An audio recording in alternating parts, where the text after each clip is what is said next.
I have to say, all this Zoom stuff, I'm still getting my head around it. I'm a bit of a technophobe, so. Yeah, me too, don't worry. I actually find it kind of equally as nerve-wracking as well. Do you know what I mean?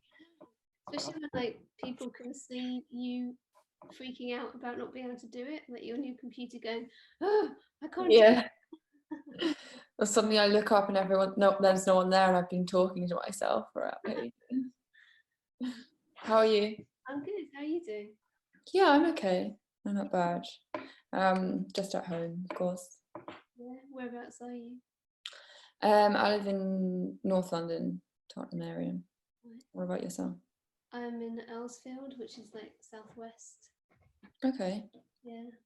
But thank you for doing this. Yeah, no, pleasure. So you were the ambassador the first year, right? Yeah, I think it was like, I don't know if it was the first year, because I'm pretty sure like Frank Turner had done it before, but I think it must have been like 2 or 3 years ago. I can't remember. I have zero concept of time. Cool. Were you supposed to be on tour now? I was meant to be doing a US tour. Right now? Stuff, yeah. How about you? No. Huh?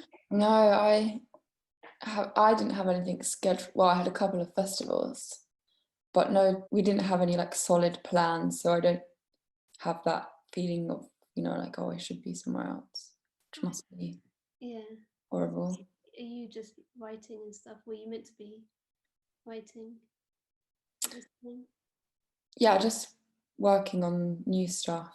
So I can still do that, yeah. I mean, that's a good thing about lockdown, I feel, is like for musicians, lockdown is kind of what writing a record feels like in a way. You just sort of stay at home and become a bit of a hermit. And yeah, totally. I was thinking about that actually quite a bit. Even touring it's not the same, but it's like a lot of the things I miss now are things that I'm so used to missing. yeah, Yeah, that's true. Yeah. So, to start off with, I will say to the people that are watching that you can support venues all across the UK by donating to their crowdfunding campaigns, which you can find on the Independent Venue Week website, which is independentvenueweek.com. And there's also a general crowdfunding campaign for you to donate to the whole community of venues. So I'll just say that at the beginning. And then I guess we'll just like have a quick chat about our experiences of playing in venues and touring. And I mean, like, when was your first tour with your band? Like, how many years ago was that? Again, my concept of time is ridiculous, but I think it must have been kind of like 7-ish years ago now. Right. So I like started off playing shows just around London, and then I think, that must have been like 7 years ago or something. What about yourself? I mean, I was touring. I mean, I was playing like London venues for sort of like 10 years before I got signed. Did you grow up in London? Yeah, I did. So I did all the kind of, the circuit that you do before you're signed, like, Dublin Castle, Macbeth, 93 Feet East, like all these kind of really small but very sort of vibey venues. Yeah. And I found it a really great way of sort of learning what works and what doesn't with people that at that point really don't care about you at all. Yeah. I mean, it's such a funny thing that, you can play the same songs, before a record comes out and after, and the reactions can be quite different, because when people are expecting something good, they are more receptive to it. But in a way, it's a bit like going on a support tour. It's like when you play to people that don't know your music, you're really, really testing the material in a way that you're not testing it when it's people that are sort of primed to like it. Absolutely. Do you remember a standout show early in your career where you were like, there's something, there are moments where you feel like you step up, like you do a show and maybe you do something slightly different and you think, right, yeah.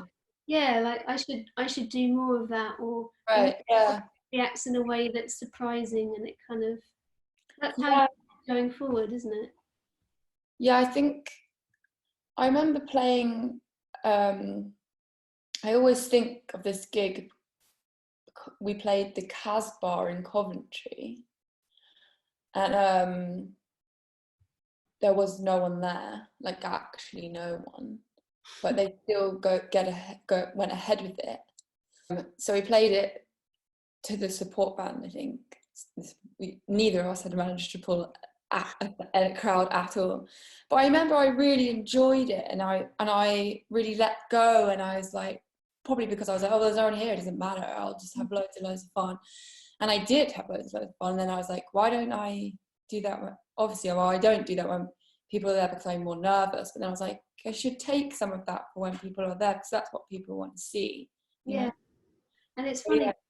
sometimes those moments where, say, you're playing to no one, or you're playing and then your guitar stops working or something, and Yeah, it, let go a bit. yeah, it sort of like brings you all together as a band, and it also it just pushes you to do something a bit different. Yeah, definitely. I mean, I remember, I think it was one of the really early shows, and it was like, before I had guitar tech or anything, and my guitar stopped working, and so I was trying to sort of figure it out on stage, like changing, wires and leads and stuff. And then when it came back on, the guitar started working. I had such a rush of adrenaline that I just went completely mad on the guitar, because I was just like, ah. And then I nearly fell over. And I was wearing like high heels, and even this kind of annoyed me so much that I kicked off my heels, and it was all very like primal somehow. Yeah, and people love that because They it love makes, it, that's yeah, the thing, yeah. yeah. Often, like your mistake, not only does it push you to do things like that, but it makes people see you as more human. And Yeah. Although we always say that, like, we got very tired very quickly of the people being, instead of people saying like they're really good, people would say it's charming because so many things going wrong. But yeah. And do you remember a gig that like a venue that you always aspired to play to when you were first starting out? And did you get to play that venue, and was it kind of a big moment for you? Did you have that? um you know, I feel like when I wanted something so much, it was I my I mean, you always move your dreams and aspirations move with you, don't you? But like, I feel like I just, when I wanted something so much, it was just any gig that was ticketed. I remember playing shows that were like either those like bring guests to play kind of things, or open mics or pubs, and I did that for quite a long time before I did my first ticketed shows. It was just to play in a venue that was ticketed. That was just my dream. I like, once I got that, I was like, oh. Everything seems great from there on. So no, not really. I don't have like that one place which I had always wanted to play, because my dreams were much kind of smaller than that. It was any place. What about you?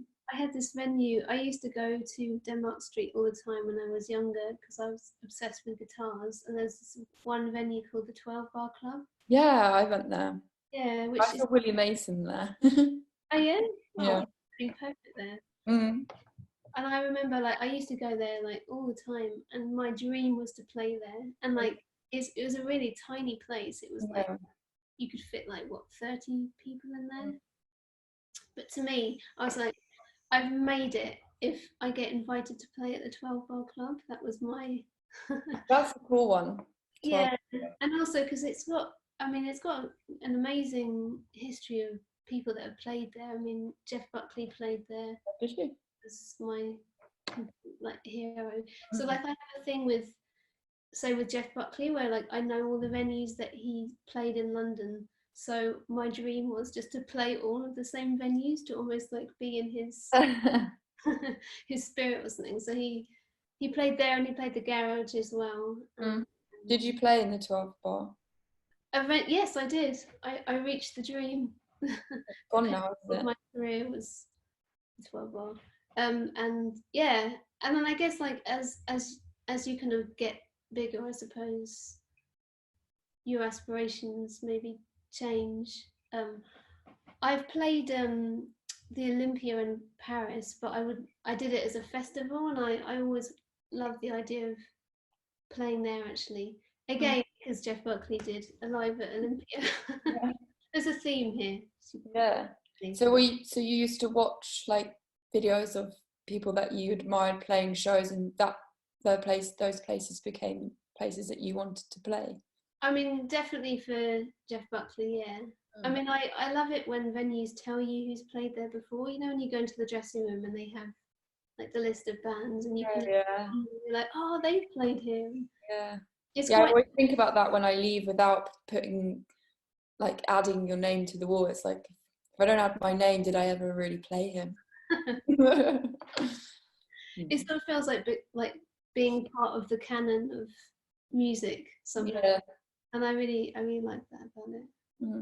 I was listening to your music and I was thinking about how grand it sounds, and I kind of wondered, when you even if I was listening to your early stuff as well, and I was wondering when you're writing and recording, or once you finish making your album and you visualize yourself playing it,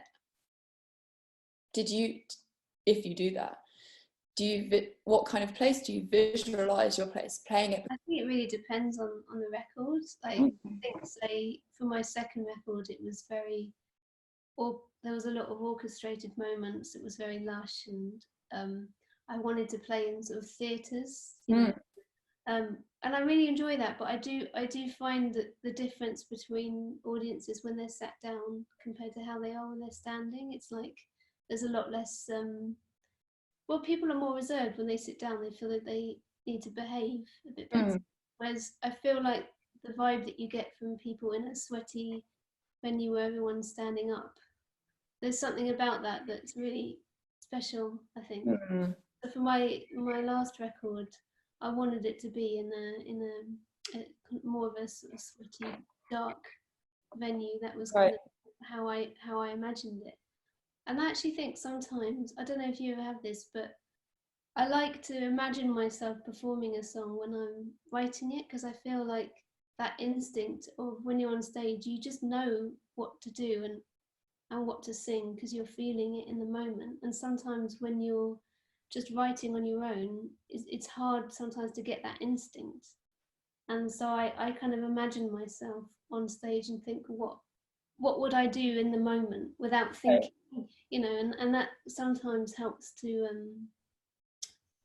direct my songwriting. I hate coming out for myself and then just overanalyzing my actions and stuff like that. I wonder if that's how one can, or if you can prevent that ever. It's a really annoying feeling when that happens. I agree. I also find that, like, if I see like the light of a computer or a phone, or well, not a phone so much, but like when you see the exit sign like at the back of the room, you find your eyes just sort of naturally just like hypnotically are drawn to a bright light, and I find that really distracting. And I guess in moments where I feel self-conscious, sometimes I like to focus on someone in the audience. Really? Yeah, because then it stops being about me and it's about them. And I also quite like to focus on someone who doesn't look that interested. Because then it's a challenge, Like if I see someone who like I'm in the middle of playing and someone is like on their phone, then I sometimes I go up to them and just play in their face because punishment. Yeah. And they look absolutely terrified. But I guess it's like I like the challenge of that, Yeah. And to be honest, sometimes when things go wrong, that kind of snaps me out. If my guitar stopped working or something, and then it started working, it's almost like a reset button. Realize, you need to be in the moment. I guess that's the dream, isn't it? When you have those moments when you're on stage where like nothing else exists, and you're just in the song and you're singing, and it feels like you're complete. It's like this moment is perfect. But maybe if you had them all the time, they wouldn't be so special, those moments. I don't know. Yeah, you're right. Yeah, shall we have a look at some of these questions? Yeah. So I've got one from Lise, who says, for both of us, how does the size of the audience you're playing to, i.e. small venue versus big venue or festival, affect your playing in relationship to the audience? What are the pros and cons of each, in your opinion? I'm always trying to make my big crowds feel like a small crowd, and my small crowd feel like a big crowd. You want the intimacy of the small one, but you want the kind of prodigious feeling of the big one. And it's funny because I did a very small show for Independent Venue Week. Actually, I played at the Windmill. yeah, it's been a long time since I played such a small venue, and I loved it. Like I forgot how amazing it feels. I mean, partly because it feels like you can take more risks. It's like if everyone is literally right next to you, you feel like there's less of a distinction between you and them. It's like you're all in it together. And I loved it so much that I had an idea of doing it regularly, just for the thrill of it, not for any kind of reason other than the enjoyment of playing to a small venue, right. small audience again. I mean, there is something really wonderful about looking out and seeing a sea of people, and to hear the collective roar of an audience, the energy that has. It's like a different kind of energy, isn't it?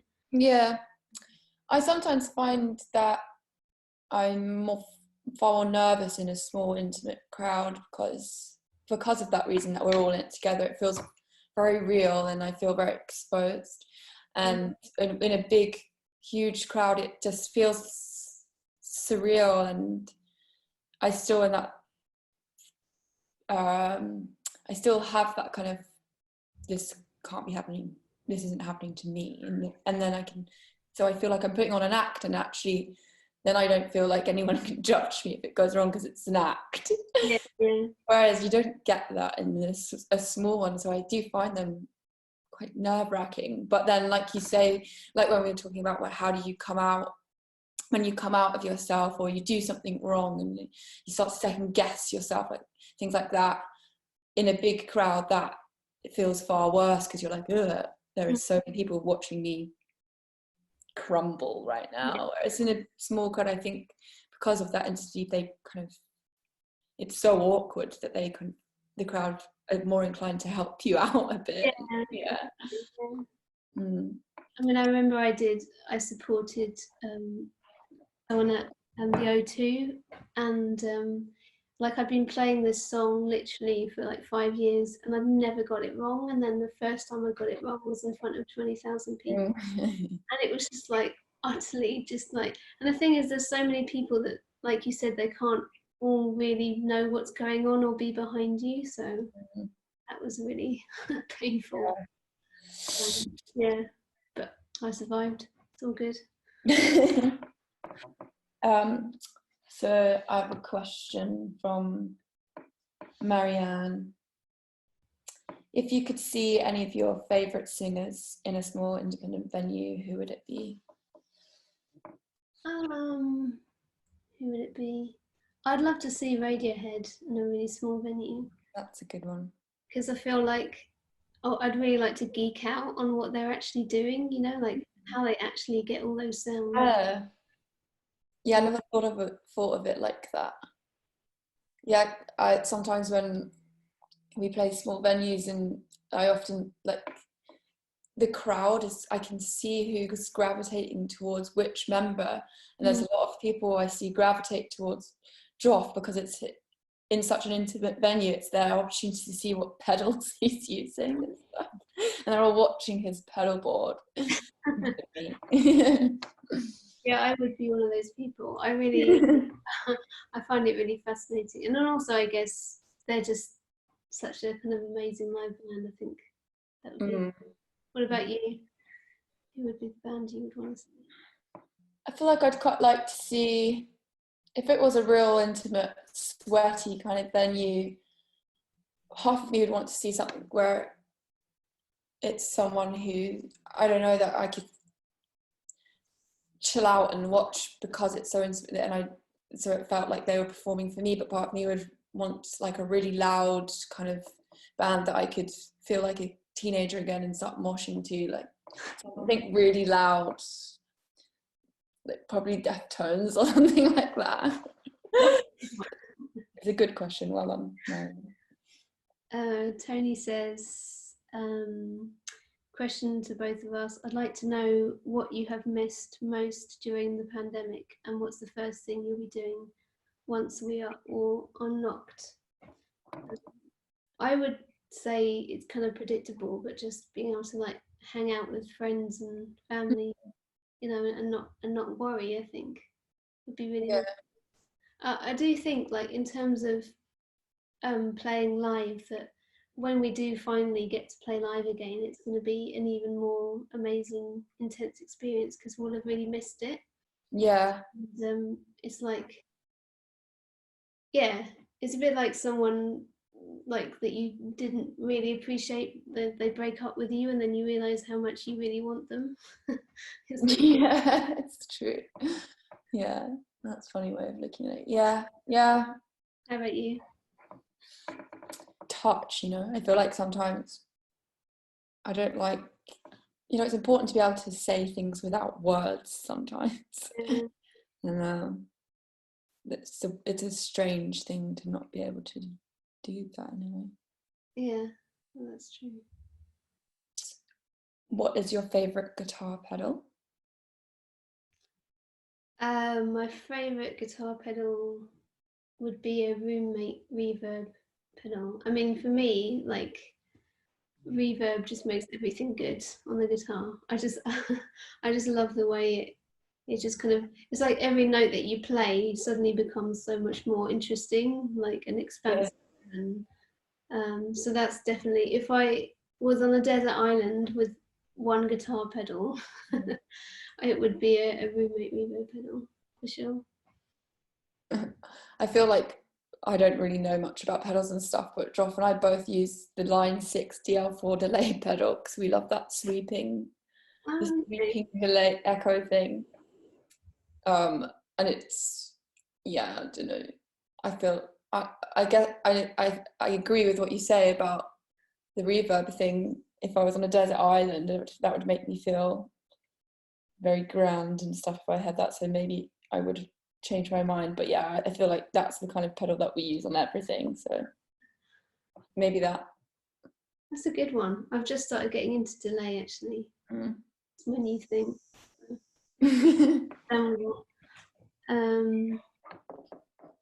Marianne says, if you would record a live album, where would you do it? Small venue, big concert hall, festival, and why? Hard one. I feel like I would choose something that meant that I had to rework my songs. You know, I wouldn't record something where it would make me play and make decisions differently than I normally do. So probably like somewhere really tiny or something, or just. Have you put out a live album before? Or? No, never. Yeah. You have, haven't you? Yeah, I did a show at Meltdown. It's quite similar to what you're saying actually. It was with a choir. Yeah, something like that. That was, yeah, really cool.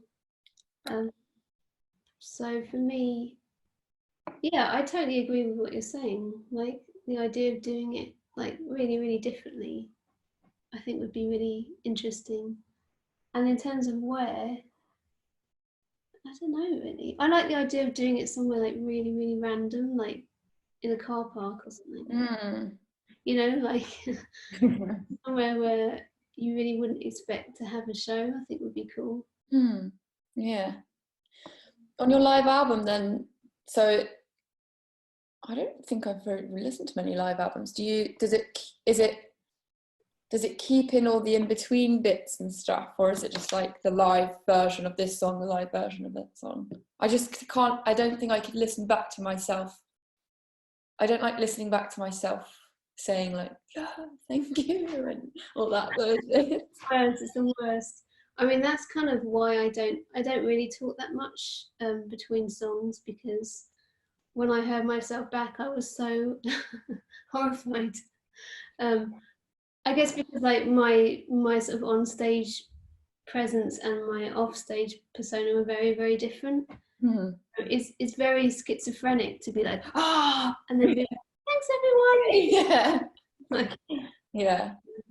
so yeah, I think I cut out the bits where I was talking as much as possible. Yeah, but I mean, the thing is, you have to accept, imperfection when you put out a live show, because like there are moments where you're not singing perfectly, or well, I'm not anyway, or like guitar's a bit weird, but then you have to just be like, well, this is the moment, and just have to let it go, so that's yeah. But I don't mind in the moment, and I don't feel like the audience minds in the moment. That's how the idea of like then listening to that at home makes me feel really nervous, because it's like you don't have the moment and the atmosphere to kind of forgive your mistakes or your shit banter. yeah, it's pretty stark. But it's nice because it's a nice document of that moment. It's like that show is now forever captured. Yeah, definitely. I think of like people appreciate. I mean, some people can't get to your shows and stuff, so they appreciate that.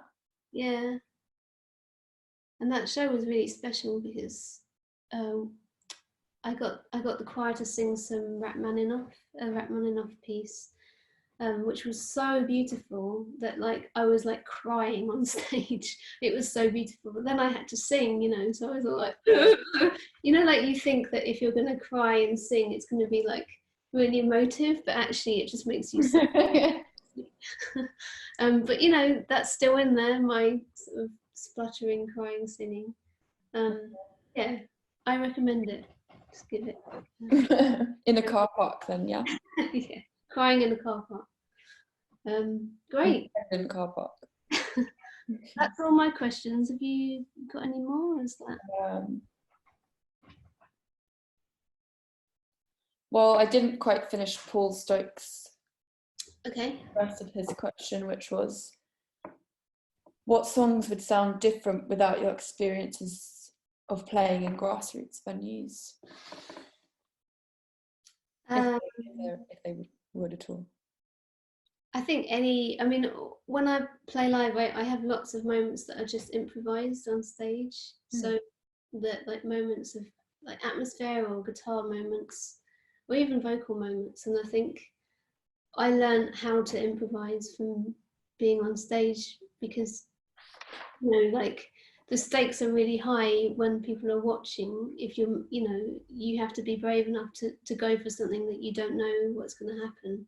And the feeling of your band reacting to you in that moment, that way of playing, of not always playing a song exactly how it's meant to be but changing them every time, that's something I definitely learned from playing smaller venues.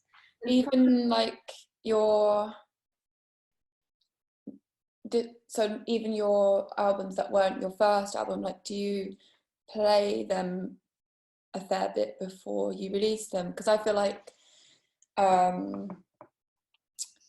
our first album we spent years playing and before they were recorded, so then we knew how to record them that would be fun for the shows, but since then we kind of don't play our new songs and shows because we don't want people to hear them or whatever, and it's harder to know what I mean. Yeah, I wonder if that makes it a less fun live album.